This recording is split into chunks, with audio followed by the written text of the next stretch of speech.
So, just a little background as to the dynamics of this video here. The customer brought this in because it came from another shop. This other shop would have told them that they could do EV vehicles and that he's good at it, and they would have had the customer buy multiple different parts, talking a couple $100 well of parts, and they still was not able to fix the issue, right? Just shooting in the dark. Now this this shop is in St. Paul's area, right? The technician used to work at Huggins, so you know, with that sort of information, the customer thought he was bringing it to the right place. But not everyone who works on a car may be qualified enough to deal with specific issues within a vehicle, right? So that's just the start of the video. All right, so this portion of the video here is the customer test driving the vehicle, showing me the issues. He would have sent me this clip beforehand to show that the speedometer of the vehicle wasn't working, and the vehicle is showing that it has absolutely no fuel, right? The vehicle has no fuel. At this point, the previous technician would have already told the customer he has a big tank, so he needs to put fuel in the tank. Mind you, the customer would have was already left stranded in the road because the vehicle ran out of fuel, because there is no way for him to determine if the vehicle has fuel or not, because the fuel gauge on the instrument cluster isn't working, right? So the customer would have showed him on many occasions that he put fuel in the vehicle, but the technician is insisting that there is no fuel in the vehicle, right?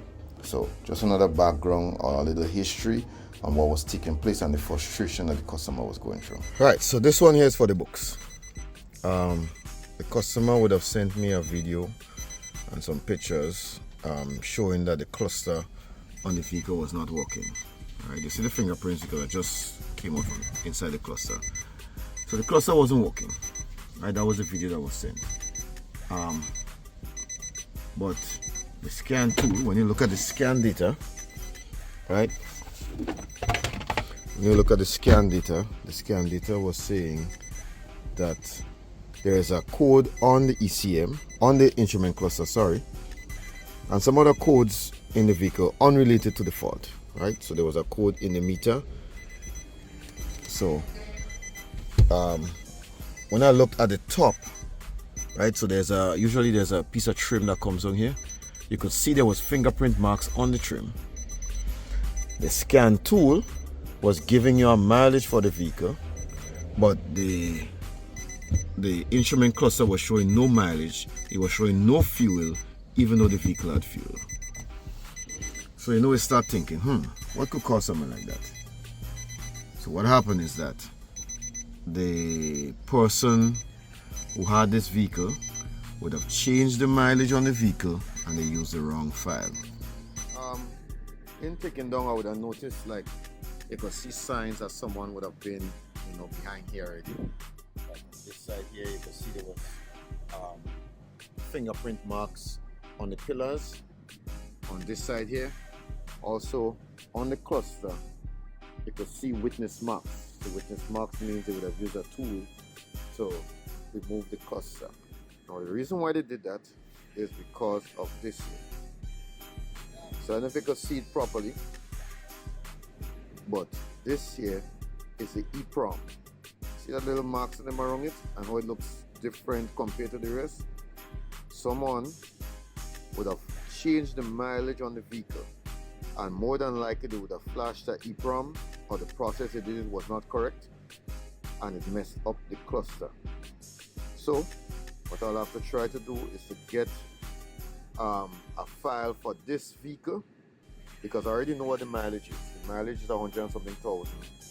That's what the computer is reporting, and flash it back onto this EEPROM here.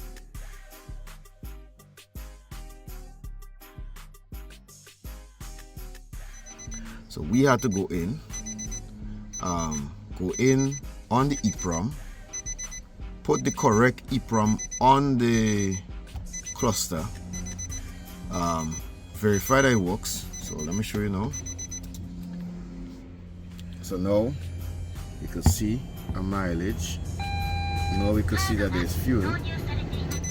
So we have to do that, get the vehicle to work, and then put the mileage that is reflected on the